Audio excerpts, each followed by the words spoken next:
keluarga. Di sini kita tidak hanya akan membahas tentang apa sih yang dimaksud dengan pendidikan karakter dalam keluarga, tetapi kita juga akan memberikan contoh kasus dampak positif dan negatif dari diberlakukannya pendidikan karakter dalam keluarga dan ketika tidak diberlakukannya pendidikan karakter dalam keluarga. Kita juga akan mendengarkan bagaimana sih pendapat orang-orang terkait contoh kasus tersebut. Jadi, apa sih yang dimaksud dengan pendidikan karakter dalam keluarga? Jadi, pendidikan karakter merupakan sebuah proses yang bertujuan untuk membentuk kepribadian seseorang agar sesuai dengan nilai moral, etika, dan tanggung jawab. Dalam keluarga, sebagai lingkungan pendidikan pertama, orang tua memiliki peran yang penting untuk memberikan pendidikan kepada anak-anaknya. Salah satunya yaitu yang berdasarkan dengan Pancasila sebagai dasar untuk membentuk generasi yang berintegritas dan cinta terhadap tanah air. Mengapa pendidikan karakter ini penting? Pendidikan karakter ini sangat penting untuk membentuk fondasi moral yang kuat. Ini untuk membantu anak-anak menghadapi tantangan hidup dengan bersikap yang lebih positif dan lebih bertanggung jawab. Selanjutnya di sini ada peran orang tua dalam pendidikan karakter. Orang tua sangat penting dalam pendidikan karakter dengan menciptakan lingkungan yang mendukung di rumah dan menjadi teladan yang baik bagi anak-anak mereka. Pendidikan karakter menekankan 4 nilai utama. Yang pertama, kedisiplinan, yaitu membantu anak untuk menghargai waktu dan juga aturan. Yang kedua, kejujuran, yaitu mendorong anak untuk berkata jujur dan bertindak benar. Yang ketiga, tanggung jawab, yaitu mengajarkan anak untuk bertanggung jawab atas tindakan yang mereka lakukan. Yang terakhir, rasa hormat, yaitu mengajarkan anak untuk menghormati satu sama lain dan menghargai perbedaan. Bagaimana tanggapan mereka terhadap pendidikan karakter dalam keluarga? Jadi kami di keluarga selalu menekankan terkait dengan 3 prinsip gitu. Jadi 3 prinsip itu adalah terkait dengan prinsip meminta maaf, meminta tolong, dan mengucapkan terima kasih gitu. Jadi ketika melakukan kesalahan, ayo selalu segera melakukan maaf gitu, minta maaf kepada temannya. Ketika dia melakukan memukul atau melakukan kekerasan ke temannya, selalu ajarkan anak untuk meminta maaf. Kemudian ketika anak ingin menginginkan sesuatu, selalu bilang minta tolong gitu, tolong ambilkan, tolong ini, tolong itu. Kemudian juga selalu mengucapkan terima kasih gitu ya. Dan kita di keluarga juga selalu mencontohkan gitu ya, karena bekal karakter inilah yang kita berikan kepada anak-anak ketika nanti dewasa gitu. Sangat penting ya, karena apa, di zaman ini kalau etika dan sopan santun tidak dibentuk dari sejak dini, itu rusak masa depan. Apalagi untuk remaja ya, itu kan penerus bangsa untuk mengisi kemerdekaan, untuk membangun negara. Kalau tanpa karakter, attitude, sopan santun, hancur negara. Semua berasal dari attitude, pendidikan yang berdasar itu melanjut ke remaja, dewasa, sampai nanti. Itu aja sih, memang cukup. Tapi awalnya memang semua itu dari keluarga inti dulu, baru keluar bermasyarakat sampai luas, kerja, dan langsung turun ke masyarakat. Itu aja sih. Menurut saya pribadi, kalau pendidikan karakter dalam keluarga itu penting banget, soalnya kan anak tuh tumbuh kembang setiap hari sama keluarga, terutama orang tua nih. Nah, kebanyakan role model anak kita sendiri itu adalah orang tua.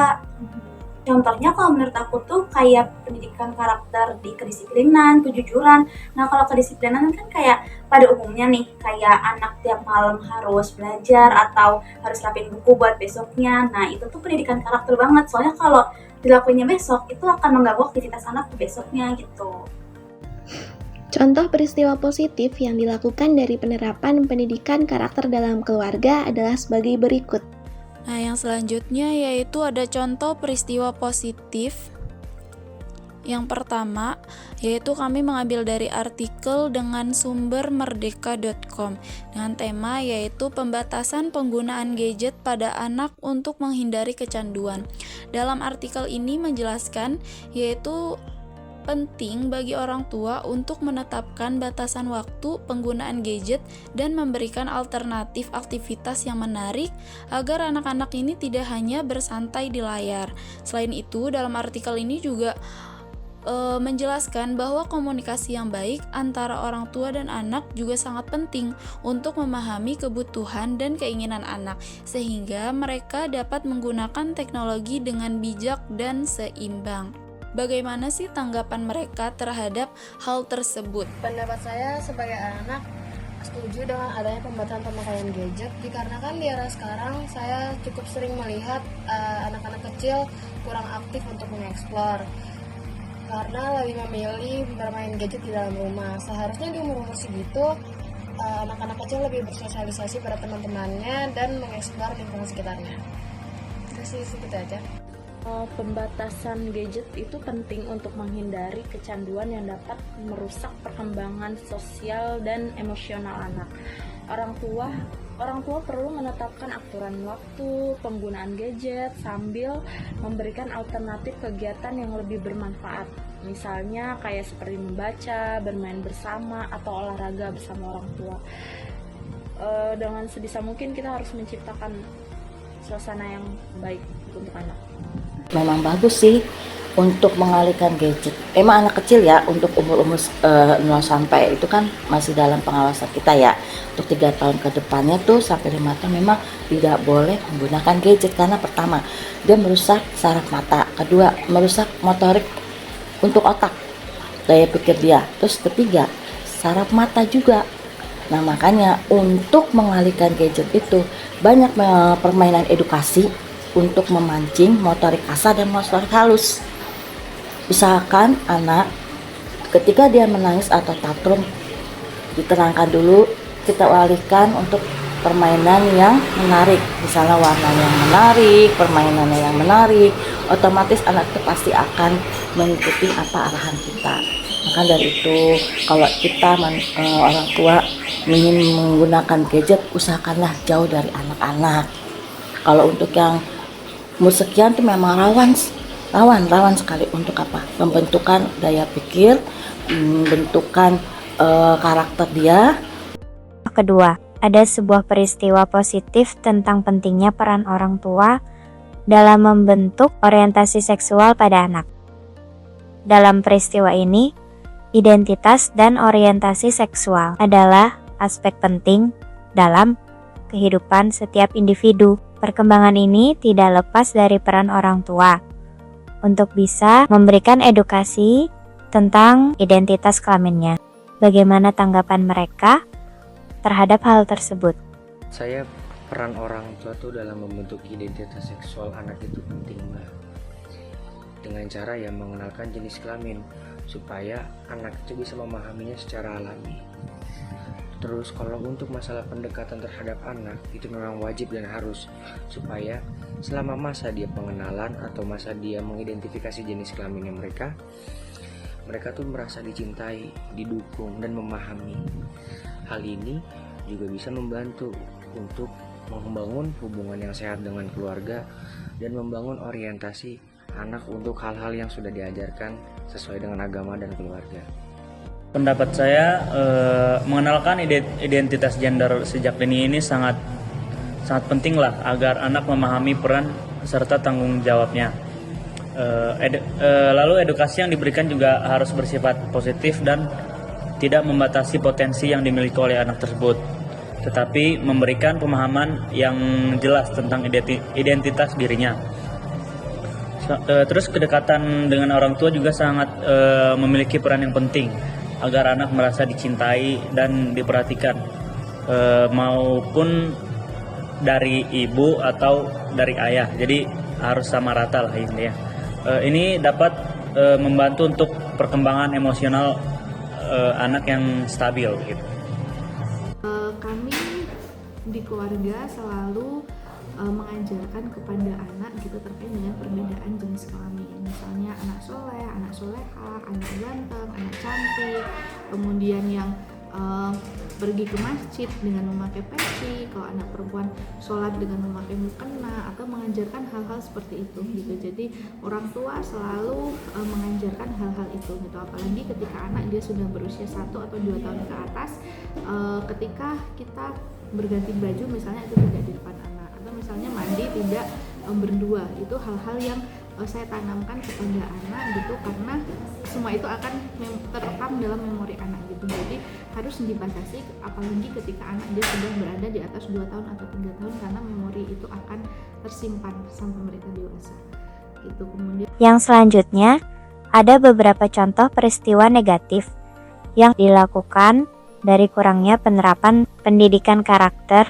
dalam keluarga. Di contoh pertama, ada peristiwa negatif yang berjudul seorang anak 14 tahun membunuh ayah, nenek, dan ibunya berlumuran darah di Jakarta Selatan.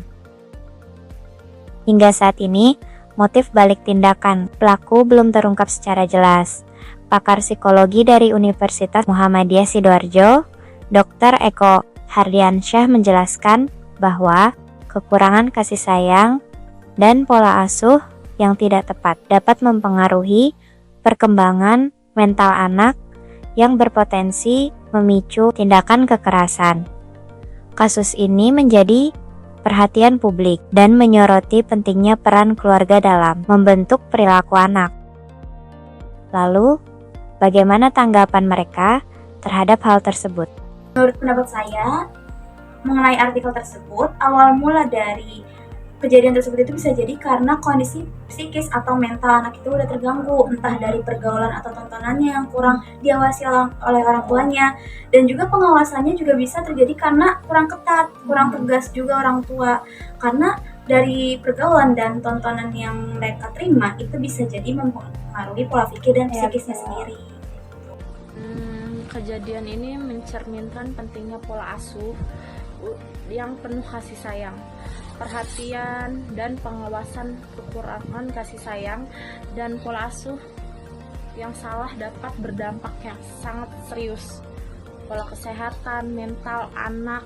Oleh karena itu, membangun komunikasi yang baik, mendukung perkembangan emosional anak sangatlah penting.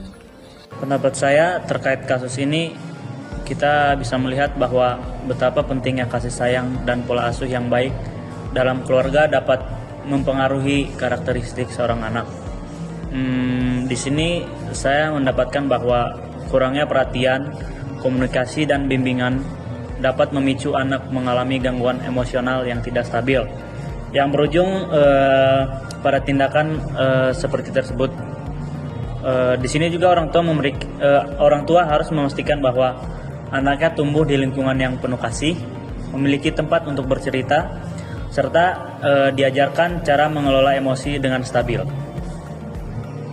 Selanjutnya terdapat contoh negatif kedua, yaitu aksi bullying siswi SMP di Sumsel.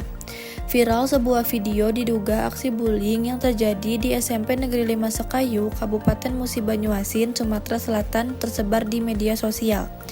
Korban yang mengenakan seragam pramuka tampak diperlakukan kasar oleh beberapa anak perempuan dan laki-laki yang mengenakan baju olahraga dan pramuka. Pinggang korban ditendang dan keningnya benjol, bahkan posisi hijabnya sudah rusak saat sampai di rumah. Hal itu membuat trauma hingga korban tidak ingin pergi ke sekolah. Kedua orang tua korban menanyakan hal tersebut, namun kasus tersebut hanya diselesaikan oleh pihak sekolah saja. Bahkan kepala sekolah tidak memberikan dispensasi atau hukuman terhadap aksi bullying di sekolah tersebut. Bagaimanakah tanggapan mereka terhadap hal tersebut? Untuk dimintain pendapat sih lebih ke kasihan sama miris.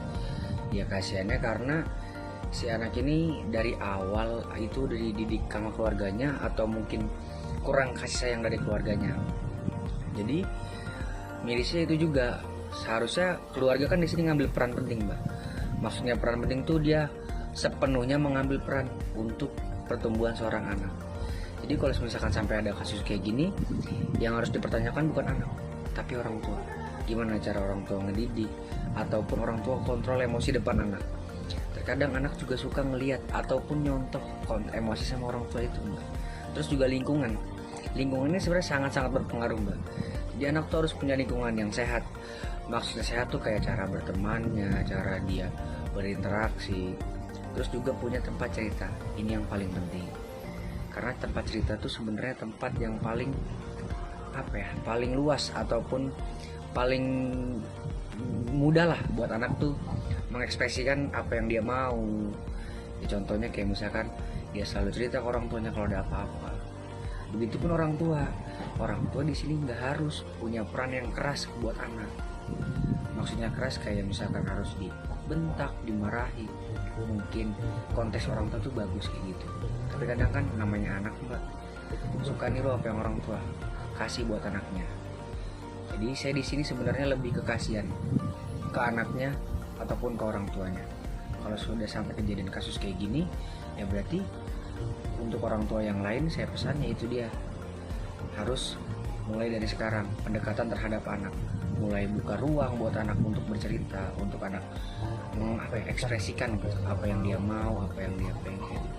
Pendapat saya mengenai berita tersebut, seharusnya pihak sekolah melakukan tindakan seperti skorsing ataupun hukuman lainnya agar siswa bullying ini jerak, dan seharusnya orang tuanya pun memberi pelajaran juga agar anak ini paham atas konsekuensi tindakan yang dilakukan dan menjadi pembelajaran aja tanggung jawab. Ini adalah masalah serius yang bisa berdampak pada kesehatan mental dan juga masa depan korban. Maka di sini sekolah dan keluarga sangat memiliki peran yang penting dalam mencegah serta menangani kasus seperti ini. Sekolah juga seharusnya memiliki kebijakan yang tegas terhadap pelaku bullying agar kejadian serupa tidak terulang. Selain itu juga orang tua juga harus aktif mendidik anak tentang empati, menghormati orang lain, serta berani melaporkan jika mengalami atau melihat tindakan perundungan atau pembulian yang terjadi seperti itu.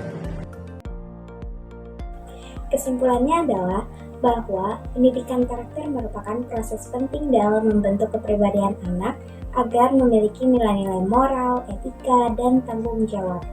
Sebagai lingkungan pendidikan pertama, keluarga berperan besar dalam mendukung perkembangan karakter anak berdasarkan nilai-nilai Pancasila. Nilai-nilai utama tersebut diantaranya seperti kedisiplinan, kejujuran, tanggung jawab, dan rasa hormat yang menjadi dasar penting dalam pendidikan karakter pada anak. Orang tua memegang peran krusial dengan menjadi teladan, menciptakan lingkungan yang mendukung, dan memberikan pendidikan melalui cara-cara seperti cerita bermuatan nilai-nilai moral, diskusi, dan apresiasi terhadap perilaku positif. Tanpa pendidikan karakter yang memadai, risiko tindakan negatif seperti kekerasan atau perilaku tidak bertanggung jawab dapat meningkat.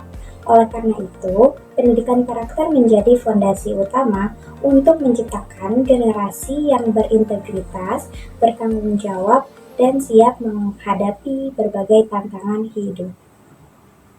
Audio Jungle.